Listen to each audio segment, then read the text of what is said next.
জীবন, এই জীবন আসলে কি? এ হলো জন্ম থেকে মৃত্যু পর্যন্ত এই সময়। কিছু মানুষ এটা বলে থাকেন যে এই যে নিঃশ্বাস নিচ্ছে এই হলো জীবন। আর প্রত্যেক ব্যক্তি, প্রত্যেক প্রাণী, তাদের নিঃশ্বাস নির্ধারিত থাকে, নির্দিষ্ট হয়ে থাকে। তাকে সেই নির্ধারিত নিঃশ্বাস নিতেই হয়, তারপর তিনি মৃত্যু লাভ করেন। কিন্তু এটা কি সত্যি? সত্যি কি মনুষ্য জীবন এই নিঃশ্বাসের উপর নির্ধারিত থাকে? এই নিঃশ্বাসের গণনাই কি মনুষ্য জীবনের অস্তিত্ব? কখনোই নয়। মনুষ্য জীবন শুধু কিছু নিঃশ্বাস নয় যা একদিন থেমে যাবে। মনুষ্য জীবন হলো সেই নিঃশ্বাসের মধ্যেকার সেই সময় যা দেখে অন্য কারোর নিঃশ্বাস স্তব্ধ হয়ে যেতে পারে। সেই মুহূর্ত যেখানে মানুষ আপনার মধ্যে সেই প্রেম দেখতে পারে, আপনার সাহস দেখতে পারে, আপনার শক্তি দেখতে পারে, আপনার চেষ্টা দেখতে পারে, আপনার পরিশ্রম দেখতে পারে, অন্যায় আর দুর্নীতির বিরুদ্ধে আপনার যুদ্ধ দেখতে পারে। জীবনে গুরুত্বপূর্ণ সেই মুহূর্ত, সেই সময় যেটা আপনি বেঁচে আছেন।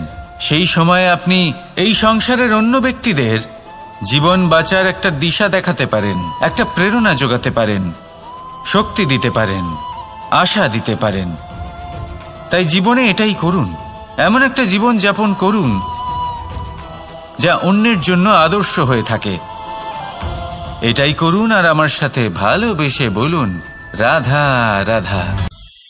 আমরা সবাই নিজেকে স্বচ্ছ রাখতে চাই, শুদ্ধ রাখতে চাই, পবিত্র রাখতে চাই।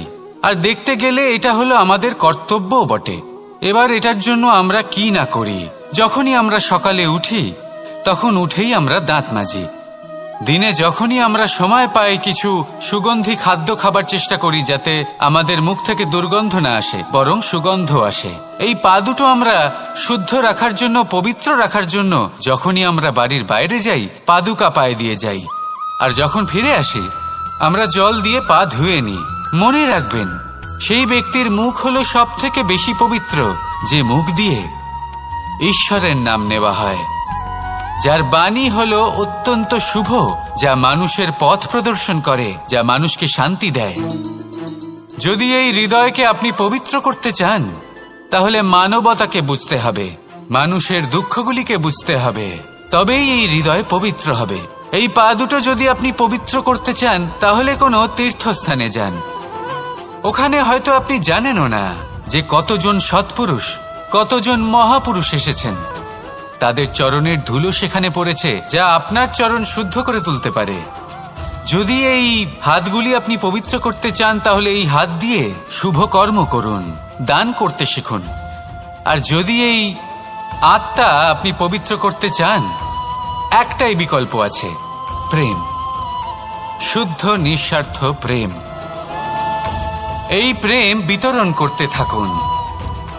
আপনি শুদ্ধ থাকবেন, পবিত্র থাকবেন। আসুন আমার সাথে ভালোবেসে বলুন, রাধা রাধা। কখনো এটা ভেবে দেখেছেন কোনো বিশেষ স্থানে বা বিশেষ পরিস্থিতিতে সবথেকে বেশি গুরুত্বপূর্ণ কি হতে পারে? যদি শরীরের কথা বলি তাহলে সবথেকে বেশি গুরুত্বপূর্ণ হলো মস্তিষ্ক আর মন। যদি ব্যবসার কথা বলি তাহলে সবথেকে গুরুত্বপূর্ণ হলো ধন। রাজ্যের বিষয়ে কথা বললে সবথেকে গুরুত্বপূর্ণ হলো রাজা। আর সমাজের কথা যদি বলি তাহলে সবথেকে গুরুত্বপূর্ণ হলো আমাদের গুরু। এবার এই সব গুরুত্বপূর্ণ এই কারণ এদের হাতেই সব থাকে। দেখুন, হয় এরা আমাদের উত্থানের পথে নিয়ে যেতে পারে অথবা আমাদের পতনের দিকে নিয়ে যেতে পারে। এবার যদি কোনো অসামান্য রাজা হন যিনি কিনা সত্যবাদী, যিনি একজন ভালো রাজা, তাহলে তিনি সেই দেশকে, সেই রাজ্যকে বিকাশের পথে নিয়ে যাবেন, আর নয়তো অন্ধকারের পথে নিয়ে যাবেন।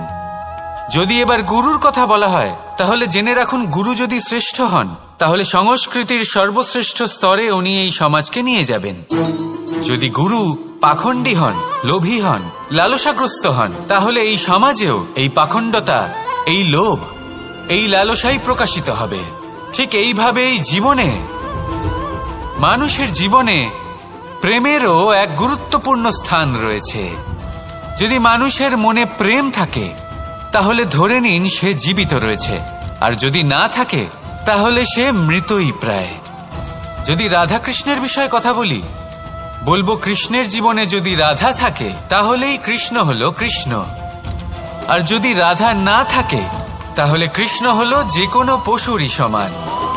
আসলে পশু থেকে মানুষ হওয়ার এই যে যাত্রা, এর আধার হলো প্রেম। এই প্রেমকে মনে জাগ্রত করে রাখুন আর আমার সাথে ভালোবেসে বলুন, রাধা রাধা। প্রেম, এই প্রেম আসলে কি? বেশিরভাগ মানুষই বুঝতে পারেন না, কিন্তু এটাতে তাদের কোনো দোষ নেই, কারণ তাদের কাছে প্রয়োজনীয় জ্ঞানই নেই। এবার প্রেমের বিষয়ে আজ আমি একটা ছোট্ট কথা বলতে চাই। আপনি দেখবেন কিছু মানুষ যখন কাউকে ভালোবাসেন তখন তাদের মনে হয় সেই ব্যক্তির ওপর ওনার অধিকার রয়েছে। এবার সেই অধিকারের বোধে ফেঁসে গিয়ে নিজেই ক্রুদ্ধ হয়ে বসেন যে ও আমার কথা মনে করল না, ওর স্মৃতিতে আমার কোনো স্থান নেই, ও আমার সাথে কথাই বলতে ভুলে গেছে, ইত্যাদি ইত্যাদি অনেক কারণ হতে পারে। আমি আপনাকে একটা প্রশ্ন করি, এই যে স্মৃতিগুলি, এটাই কি ভালোবাসা? কখনোই নয়। প্রেম তো হলো সেই আবেগ, সেই বোধ যা এক সুগন্ধিত ফুলের মতো আপনার জীবনকে, আপনার মনকে আনন্দিত করবে, প্রসন্নতার দ্বারা ভরিয়ে তুলবে। প্রেম হলো সেই বোধ। তাই যদি আপনি প্রেমকে বুঝতে চান তাহলে প্রেমের ভাবনাকে বোঝার চেষ্টা করুন। প্রেমকে যদি যাপন করতে চান তাহলে আবেগের দ্বারা যাপন করুন, স্মৃতির দ্বারা নয়। স্মৃতির কি আছে? আজ আছে, পরবর্তীকালে নাও থাকতে পারে। সময়ের সাথে এই স্মৃতি ফিকে হয়ে যেতে পারে, কিন্তু এই আবেগ তা চিরকাল মনের মাঝে থেকে যায়। তাই আসুন আর আমার সাথে ভালোবেসে বলুন, রাধা রাধা। রাজ্য, শাসন, সাম্রাজ্য, সংস্থাপনা, এগুলিকে সফল কখন বলা যেতে পারে? কোনো কোনো বুদ্ধিজীবী বলেন তখন যখন চারিদিকে শান্তি থাকে, কারোর মনে কোনো প্রশ্ন থাকবে না, শঙ্কা থাকবে না। কিন্তু আমার মনে হয় এটা অনুচিত। কোনো রাজ্যের পক্ষে বা কোনো শাসনকালে সবথেকে বড় সংকট তখন আসে যখন সবথেকে বেশি যোগ্য ব্যক্তি বা সবথেকে বেশি বিদ্বান ব্যক্তিও শুধু মুখদর্শক হয়ে বসে থাকেন। মনে প্রশ্ন আসতে থাকে কিন্তু জিজ্ঞেস করেন না, শঙ্কা উৎপন্ন হয় কিন্তু ব্যক্ত করতে পারেন না। এটা খুবই অনুচিত। এই যে প্রশ্ন, তা আসা খুব ভালো। এই প্রশ্ন অকারণে আসে না, কোনো সমস্যার কারণেই আসে। এই প্রশ্নের দ্বারা আপনি সেই সমস্যাগুলি দেখতে পাবেন যাতে আপনি এতদিন অনভিজ্ঞ ছিলেন। আর যত প্রশ্নের নিবারণ আপনি করবেন ততই আপনার রাজ্য, আপনার শাসন আরো শ্রেষ্ঠ হয়ে উঠবে। এই প্রশ্ন, এই শঙ্কা, এগুলো আপনাকে সমাধানের চূড়াতে অবশ্যই নিয়ে যাবে। সেই জন্য না প্রশ্ন করা অনুচিত, আর না শঙ্কা ব্যক্ত করা অনুচিত, আর না তিনি মূর্খ যিনি প্রশ্ন করেন, শঙ্কা ব্যক্ত করেন। তাই এনাদের কখনো দূরে করে দেবেন না, এনাদের নিজস্ব মতামত রাখতে দিন। যখন সবাই মিলে একমত হবেন তখন নিশ্চিত রূপে বলা যায় যে এই রাজ্য, এই শাসন, এই সংস্থাপনা সাফল্যের শিখরে রয়েছে। তাহলে আসুন আর আমার সাথে ভালোবেসে বলুন, রাধা রাধা। প্রকৃতি, নিয়তি কখনোই কারোর সাথে পক্ষপাত করে না, প্রত্যেককে জীবনদান দেয়, সমান সুযোগ প্রদান করে। এটা সেই ব্যক্তির উপরে নির্ভর করে যে সে কিভাবে তার থেকে লাভবান হয়ে উঠবে।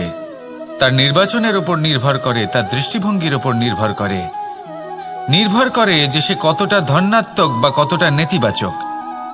দুই ধরনের মানুষ হন। এমন কিছু মানুষ হন যারা প্রত্যেক পরিস্থিতি, প্রত্যেক সমস্যা এবং বিপদে সুযোগ খুঁজে বের করেন। আর কিছু এমন মানুষ রয়েছেন যারা যে কোনো সুযোগে কোথাও না কোথাও থেকে একটা সমস্যা খুঁজে বের করেন। এবার আপনি কি চান? আপনি সুযোগ চান, তাহলে সুযোগ পাবেন। আপনি সমস্যা পেতে চান, সমস্যা তো আপনি চাইলেই খুঁজে পাবেন। চয়ন আপনারই যে আপনি কতটা ধনাত্মক থাকতে চান, কতটা নেতিবাচক থাকতে চান। ধনাত্মক থাকুন, জীবনে সব কিছু সম্ভব হবে।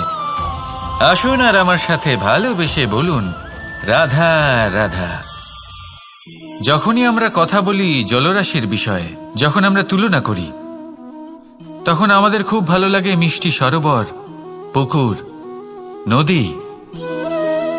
আর আমরা অপেক্ষা করে থাকি সাগরের জন্য, সমুদ্রের জন্য। কেন করি? কারণ এই সাগর, এই সমুদ্র, এ হলো অত্যন্ত বিশাল আর ভয়ানক। এর জলও কিন্তু নোনতা, যা আমরা পান করতে পারি না। কখনো ভেবে দেখেছেন এই সমুদ্রের অন্তরে এই নোনতা জল, এই নোনতা ভাব, এটা আসে কোত্থেকে?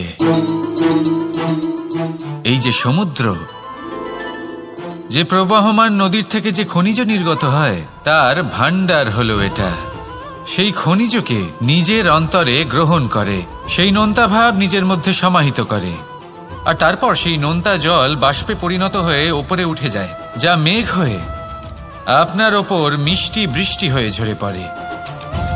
এ হলো সমুদ্রের ত্যাগ, যার জন্য আপনি মিষ্টি জল পান করতে পারছেন, সে নদী থেকেই হোক বা সরোবর থেকে। সেই জন্যই হয়তো সাগর হলো এত মহান, হয়তো সেই জন্যই রত্ন সাগরে পাওয়া যায়।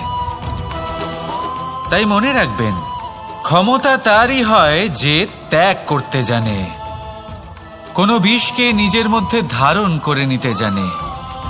তাহলে আপনিও এটাই করুন, এতটাই শক্তিশালী হয়ে উঠুন আর আমার সাথে ভালোবেসে বলুন রাধা রাধা। বৃষ্টির ফোঁটা কত ছোট, কিন্তু সাগর কত বড়, হিমখণ্ড কত ছোট, হিমালয় কত বড়। কত পার্থক্য আছে দেখুন, দশরথ পুত্র রাম আর শ্রীরাম। দেখুন, একটা ফোঁটা একসাথে মিলিত হয়ে তখন এই বিশাল সাগর তৈরি হয়। সকল হিমখণ্ড যখন একসাথে মিলিত হয় তখন এই বিশাল মহান হিমালয় গঠিত হয়। সেইভাবেই একটা ছোট্ট বনবাস দিয়ে শুরু হয়েছিল একটা যাত্রা, রাম থেকে শ্রীরাম হবার পথে, মর্যাদা পুরুষোত্তম হবার জন্য। কিন্তু এর থেকে আপনি কি শিখলেন? বিন্দু আসলে মহান নয়, মহান হলো সাগর। হিমখণ্ড মহান নয়, মহান হলো হিমালয়।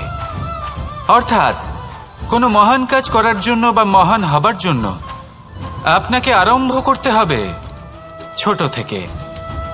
একটা অত্যন্ত সরল কিন্তু একটা গুরুত্বপূর্ণ কথা আমি আপনাকে বলতে চাই। দেখুন, আরম্ভ করার জন্য প্রথমেই আপনার মহান হবার কোনো প্রয়োজন নেই, কিন্তু হ্যাঁ, মহান হবার জন্য প্রথমে আরম্ভ করা অত্যন্ত প্রয়োজনীয়। আপনি যদি শুরুই না করেন তাহলে কখনো মহান হতেই পারবেন না। প্রকৃত নিষ্ঠা দ্বারা আরম্ভ করুন। আপনার পদক্ষেপ, আপনার কর্ম যতই ক্ষুদ্র হোক না কেন, তা করতে থাকুন, নিরন্তর চেষ্টা করতে থাকুন। তারপর দেখবেন এই যে মহানুভবতা নিজে পথ চলে আপনার কাছে আসবে। তাই আপনি এটাই করুন আর আমার সাথে ভালোবেসে বলুন রাধা রাধা। কোনো প্রাণী, মানুষ অত্যন্ত চঞ্চল হয়, একদম জলের মতো। জলও অত্যন্ত চঞ্চল, অত্যন্ত উৎসুক। জল সবসময় উৎসুক হয়ে থাকে আকাশের কাছে যাবার জন্য। সেই জন্য সে নিজেকে জ্বালায়, বাষ্প হয় আর আকাশে পৌঁছে মেঘে সমাহিত হয়ে যায়। তারপর সেই জল উৎসাহিত হয়ে থাকে যে ও কবে বৃষ্টির ধারা হয়ে মাটিতে ঝরে পড়বে। প্রখর বায়ুর বেগ সহ্য করে, তারপর মাটিতে ঝরে পড়ে। এটা জল কিভাবে করতে পারে? তার উত্তর হলো এটাই যে জল যাত্রার উদ্দেশ্য আর মাহাত্ম্য বুঝতে পারে। আর সত্যি বলতে এই যাত্রা কিন্তু অত্যন্ত গুরুত্বপূর্ণ। দুর্ভাগ্যজনক বিষয় হলো এটাই যে মানুষ তার নিজেরও একটা যাত্রা থাকে, কিন্তু সে তার মাহাত্ম্য, তার উদ্দেশ্য বুঝতেই পারে না। সে শুধু ব্যস্ত হয়ে থাকে লক্ষ্য প্রাপ্তির দিকে, কিন্তু জীবনের যে আসল সুখ রয়েছে তা এই যাত্রার মধ্যেই লুকিয়ে রয়েছে। সেই জন্য এই যাত্রা যাপন করতে শিখে নিন, এর আনন্দ উপভোগ করতে শিখে নিন। কারণ যে ব্যক্তি এই যাত্রায় আনন্দ নিতে শিখে যান, আনন্দ উপভোগ করতে শিখে যান, সে নিজের লক্ষ্যে নিশ্চিত রূপে পৌঁছে যান। তাই নিজের এই যাত্রার প্রত্যেক মুহূর্ত উপভোগ করতে থাকুন আর এই আনন্দ সহকারে বলুন, রাধা রাধা। কথোপকথন অত্যন্ত গুরুত্বপূর্ণ। এটা প্রত্যেক সম্পর্কের জন্য, বরং জীবনের জন্য অত্যন্ত গুরুত্বপূর্ণ। যদি কথোপকথন না হয় তাহলে আপনি অপর মানুষকে বুঝবেন কি করে, বা উনি আপনাকে বুঝবেন কি করে? এবার কথোপকথনের দুটি পদ্ধতি থাকে। প্রথম হলো আপনি সামনের মানুষের কথাটা বুঝতে চাইলেন। দ্বিতীয় পদ্ধতি, আপনি নিজের কথা সামনের মানুষকে বোঝাতে চাইলেন। বেশিরভাগ সময় এটা হয় যে এই কথোপকথন ঝগড়াতে পরিণত হয়। কেন এমন হয়? কারণ না আমরা নিজের কথা সামনের মানুষকে বোঝাতে পারি, না সামনের মানুষ আমাদের বুঝতে পারেন। এটা কেন হয়? কারণ আমরা সামনের মানুষের কথাটা শুনি, কিন্তু সেটা বোঝার চেষ্টা করি না, তাকে উত্তর দিতে চাই। জীবনে সামনের মানুষের কথা শুনুন তাকে বোঝার জন্য, দেখবেন সব ভালো হয়ে যাবে। কারণ যে কোনো প্রশ্নের উত্তর আর যে কোনো উত্তরের আরও একটা প্রশ্ন, এটা শুধুমাত্র ঝগড়া সৃষ্টি করে। বরং সামনের মানুষের কথা শুনবেন শুধু তাকে বোঝার জন্য, তার কথা বোঝার জন্য। এই কথোপকথন প্রেমকে জন্ম দিয়ে থাকে। তাহলে আপনিও এটাই করুন আর আমার সাথে ভালোবেসে বলুন, রাধা রাধা। অমৃত আসলে কি? আমরা সবাই জীবনে অমৃত লাভ করতে চাই, কিন্তু এই অমৃত আসলে কি? এ কি অমরত্ব লাভ করার কোনো মন্ত্র, নাকি সামনে এগোনোর কোনো পথ? নাকি অমৃত সেই রস যা অসুর আর দেবতারা সমুদ্র মন্থন করে লাভ করেছিলেন? নাকি সেই ওষুধ যা ঋষি মুনিরা ভ্রমণ করে খুঁজে বের করেছিলেন? অমৃত যদি কিছু হয় তাহলে তা হলো আশা। কখনো কোনো মাতাকে দেখুন, উনি নিজের সন্তানকে কত আগলে রাখেন, তার যত্ন নেন, তার পালন পোষণ করেন, এই আশা নিয়ে যে পরবর্তী জীবনে এই সন্তান খুব বড় কিছু করবে, ওনাদের খুব ভালোবাসবে। এবার আগামী দিনে কি হতে চলেছে তা আমরা জানি না, পর মুহূর্তে কি হতে চলেছে তা আমরা জানি না, আগামী মুহূর্তে আপনি জীবিত থাকবেন কিনা সেটাও আমরা জানি না। কিন্তু আমরা অনেক বছরের পরিকল্পনা বানিয়ে ফেলি। সেটা অবশ্য মন্দ নয়। দেখুন, জীবন যাপন করার এই আশা, এটাই ভবিষ্যতের আধার হতে পারে। তাই এই আশা হলো গুরুত্বপূর্ণ, তাই একে নিজের সাথেই রাখুন। কথায় আছে যে ব্যক্তি নিরাশ হয়ে পড়েন, যার মধ্যে কোনো আশা বাকি থাকে না, তিনি হয়তো বেঁচে আছেন কিন্তু একটা মৃত জীবন যাপন করছেন। তাই এই আশার সঙ্গ কখনো ত্যাগ করবেন না, একে চিরকাল নিজের সাথেই রাখুন। জীবন আনন্দময় হয়ে উঠবে, আর এই হৃদয় তা ভালোবেসে বলবে, রাধা রাধা। মানুষের সবথেকে বড় শক্তি কি? তার বাহুবল, অর্জন করা ধন, নাকি তার পেছনে দাঁড়িয়ে থাকা তার সমর্থক বা প্রশংসকদের দল, নাকি ঈশ্বরের আশীর্বাদ? সেটা কি? মানুষের সবথেকে বড় শক্তি হলো একটাই, আর তা সকলের মধ্যে আছে, আর তা হলো তার নিজের অস্তিত্ব, যা অন্য কারোর মধ্যে নেই। সংসারে অনেক লোক রয়েছেন, কিন্তু কেউ আপনার মতো নন। এটা হলো আপনার শক্তি, এ হলো আপনার নিজস্ব শক্তি।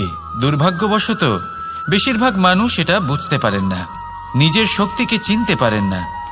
কিন্তু যদি আপনি চিনতে পারেন, তাহলে আপনি নিজের অন্তরে অনুভব করবেন একটা অসীম শক্তির অস্তিত্ব। যে সাফল্যের পথে আপনি চলছেন, আপনি দেখবেন যে এই সাফল্যের দ্বার নিজে থেকেই খুলে গেছে।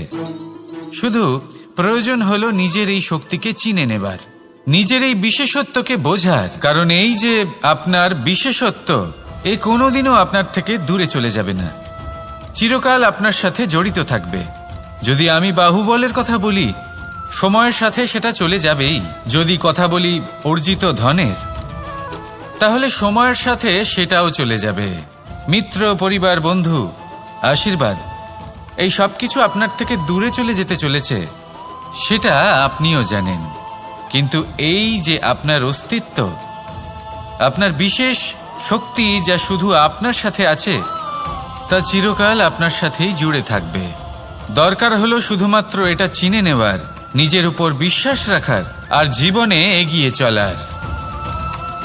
আপনি যদি এটা করেন, তাহলে সবাই এটা দেখে আপনার থেকে শিক্ষা নেবেন। তাহলে এটাই করুন আর আমার সাথে ভালোবেসে বলুন, রাধা রাধা। জীবনে অনেক সময় আমরা সমস্যার জালে এমন ভাবে জড়িয়ে পড়ি যে আমরা বুঝতেই পারি না যে আমাদের কি করা উচিত, কার সাহায্য চাইবো, কার সাথে দেখা করব, বুঝতেই পারি না।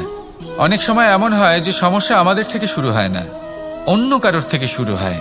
অনেক সময় এই সময় এমন খেলা খেলে যে আপনি সেই সমস্যায় ফেঁসে যান।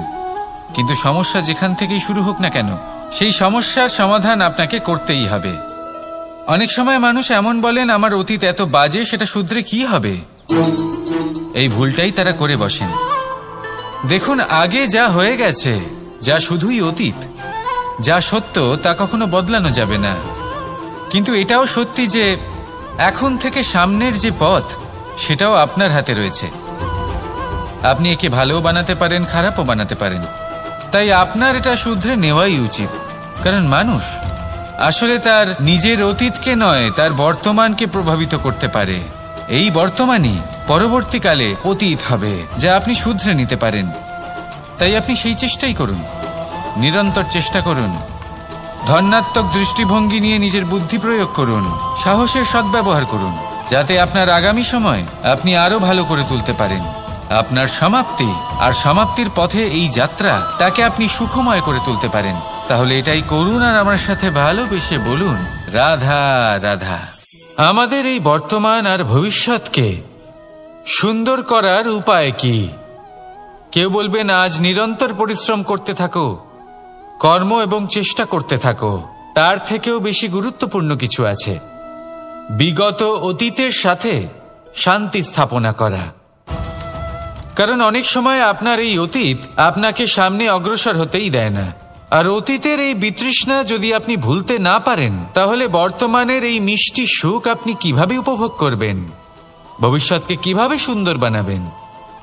তাই এই অতীতকে ভুলে যান, এর থেকে যা শিক্ষা প্রাপ্ত করার করে নিন, আর বর্তমান এবং ভবিষ্যৎকে আরো সুন্দর করে তুলুন। আর আমার সাথে ভালোবেসে বলুন, রাধা রাধা।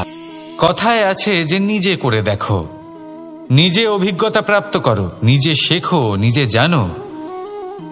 এতে কোনো কিছুই অনুচিত নেই। দেখুন, এমন নতুন কিছু করা যা আজ পর্যন্ত কখনো কেউ করেননি, তার থেকে যে অভিজ্ঞতা আসবে তা না শুধু আপনার জন্য বরং সবার জন্য লাভদায়ক হবে। যারা আপনাকে দেখে শিখছেন তাদেরও এতে লাভই হবে। কিন্তু সমস্যা কোথায় উৎপন্ন হয় সেটা আমি আপনাকে বলি। আমাদের জীবনকাল এতটাও বড় নয় যে প্রত্যেক কাজ করে আমরা অভিজ্ঞতা দ্বারা কিছু শিখতে পারবো। এবার ধরুন, এই যে আগুন গরম হয়, এটা জানার জন্য সংসারের প্রত্যেক মানুষকে আগুনে হাত দেওয়ার কোনো প্রয়োজন নেই। সংসারে অনেক লোক রয়েছেন, অনেক মহাপুরুষ ছিলেন, বিদ্বান লোক ছিলেন, বুদ্ধিমান লোক ছিলেন, যাদের অভিজ্ঞতা দ্বারা আমরাও শিখতে পারি। ওনাদের জীবনকে দেখে আমরাও অভিজ্ঞতা লাভ করতে পারি। যদি এটা করেন তাহলে জীবন আরো কিছুটা সরল হয়ে যাবে। নয়তো আমাদের কাছে তো বিকল্প রয়েছেই। আগুনে হাত দিয়ে দেখুন, সমুদ্রে ঝাঁপ দিয়ে দেখে নিন, অনেক বিকল্প রয়েছে। সিদ্ধান্ত আপনারই। তাই সঠিক সিদ্ধান্ত নিন আর আমার সাথে ভালোবেসে বলুন, রাধা রাধা। জীবনে যখনই আমাদের সামনে কোনো সংকট আসে, তখন আমাদের সামনে দুটো পথ খোলা থাকে। প্রথম পথ ভয়ভীত হয়ে যাওয়া, দ্বিতীয় পথ সাহসের সাথে তার সম্মুখীন হওয়া। এই দুইয়ের উদ্দেশ্য সমান, লক্ষ্য হলো সমান, আত্মসুরক্ষা, জীবন রক্ষা। কিন্তু ভয়কে দুর্বল মনে করা হয় আর সাহসকে আপনার বল বলে মনে করা হয়। কারণ হলো এটাই যে ভয় তা হলো শুধুমাত্র একটা প্রতিক্রিয়া, আর সেইখানে সাহস এটা হলো একটা নিশ্চয়, একটা প্রতিবদ্ধতা। আর যদি সাহসের সাথে আপনি সংকটের সম্মুখীন হন, তাহলে হয়তো সেই সংকট আপনি চিরকালের মতো দমন করতে পারবেন। কারণ বিপদ যখন আসে তখন সর্বপ্রথম আমাদের দ্বন্দ্ব হয় এখানে, মনে। সেই বিপদের সম্মুখীন আমরা এখানে হই। যদি এই হৃদয়কে, এই মনকে আপনি সাহসী করে তুলতে পারেন, তাহলে তাতে কখনো ভয় আসবে না। আর সেই বিপদের সম্মুখীন হওয়াও সরল হবে, জয়লাভ করাও সরল হবে। তাই নিশ্চিত রূপে সাহস হলো অধিক শ্রেষ্ঠ। জীবনে যখনই কোনো সংকট আসবে, তখনই সাহসের সাথে তার সম্মুখীন হন, আর আমার সাথে ভালোবেসে বলুন, রাধা রাধা। আমরা সকলে জীবনে ঈশ্বরের কাছে কিছু না কিছু প্রার্থনা করি, আর ঈশ্বর যখন আমাদের মনস্কামনা পূরণ করেন তখন আমরা প্রসন্ন হয়ে যাই। কিন্তু যখন ঈশ্বর আমাদের মনস্কামনা পূর্ণ করেন না, তখন আমরা ভাবি, সন্দেহ করি যে সত্যি ঈশ্বর আছেন। আপনাকে একটা কথা বলি, আপনি যদি ঈশ্বরের সম্মুখে নিজের ইচ্ছে বা মনস্কামনা রাখেন আর ঈশ্বর তা পূরণ করেন, তার অর্থ হলো ঈশ্বর এটা জানেন যে আপনার তার প্রয়োজন রয়েছে। কিন্তু যদি আপনি কামনা করেন আর তা পূর্ণ না হয়, তাহলে শুধু এটা মনে রাখবেন যে ঈশ্বর সেই সব দেখতে পান যা আপনি দেখতে পাচ্ছেন না। দ্বিতীয় কারণ হলো এটা, ঈশ্বর এটা খুব ভালো করে জানেন যে যে ইচ্ছে আপনি রাখছেন, সেই ইচ্ছে আপনি নিজের জোরে পূর্ণ করতে পারেন। তাই যদি আপনার ইচ্ছে ঈশ্বর পূর্ণ করেন, তাকে ধন্যবাদ জানান। আর যদি উনি আপনার ইচ্ছে পূর্ণ না করেন, তাহলে আরো ধন্যবাদ জানান। কারণ হয় উনি আপনার মঙ্গল চাইছেন, বা উনি আপনাকে ততটাই যোগ্য বলে মনে করছেন যে আপনি নিজেই নিজের ইচ্ছে, নিজের স্বপ্ন পূরণ করতে পারবেন। নিজের কর্ম করতে থাকুন, জীবনের সামনে এগোতে থাকুন, আর আমার সাথে ভালোবেসে বলুন, রাধা রাধা। একটা গাই আর একটা বাছুরের মধ্যে কেমন সম্পর্ক থাকে? একটা গাই নিজের বাছুরকে ডাকে, আর সেই বাছুর হাজার হাজার গাইয়ের মধ্যে থেকেও নিজের মাকে চিনতে পেরে যায়, আর নিজের মায়ের সাথে এসে জড়িয়ে পড়ে। আর কিছুটা ঠিক এরকমই সম্পর্ক হলো আপনার কর্ম এবং আপনার কর্মফলের মধ্যে। আপনি যেমন কর্ম করবেন, আপনার কর্ম আপনার কর্মফলকে ডাক দেবে, আর আপনার কর্মফল কোথাও না কোথাও থেকে আপনাকে খুঁজতে খুঁজতে এসে আপনার সাথে জড়িয়ে পড়বে। তাই উচিত এটাই হবে যে আপনি সৎকর্ম করুন। কারণ ঈশ্বর যদি আপনাকে আপনার ভুলের জন্য ক্ষমা করেও দেন, আপনার কর্ম কিন্তু করবে না। তাই যদি আপনি দুষ্কর্ম করতে চলেছেন, তাহলে আপনি প্রস্তুত থাকুন। আর যদি আপনি শুভ কর্ম করতে চলেছেন, তাহলেও আপনি প্রস্তুত থাকুন। আপনার কর্ম যেমন হবে, তেমন ফল আপনার কাছে নিজে থেকেই চলে আসবে। আজ না হোক কাল, কাল না হোক অন্য কোনো সময়, অবশ্যই আসবে। আসুন আমার সাথে ভালোবেসে বলুন, রাধা রাধা। আম এবং নিম, এই দুই যে যার স্থানে অত্যন্ত বিশেষ, অত্যন্ত শ্রেষ্ঠ। আম আমাদের শক্তি বাড়ায়, আর অন্যদিকে নিম রোগের সাথে লড়াই করার আমাদের ক্ষমতা বাড়ায়। এবার আম অত্যন্ত মিষ্টি হয়, আর নিম অত্যন্ত তিক্ত। তাই এই কারণে কি নিমের নিরাশ হওয়া উচিত বা নিজেকে ঘৃণা করা উচিত? তার স্বাদ তিক্ত? কখনোই নয়। দেখুন, নিম তিক্ত, এতে নিমের কোনো দোষ নেই। দোষ হলো জিহ্বার, যে মিষ্টি পছন্দ করে, তিক্ত পছন্দ করে না। কিন্তু যদি আপনি নিজের জীবনে নিমের প্রয়োগ না করেন, তাহলে আপনার রোগ প্রতিরোধ ক্ষমতা বাড়বেই না। তাই নিম হলো অত্যন্ত গুরুত্বপূর্ণ।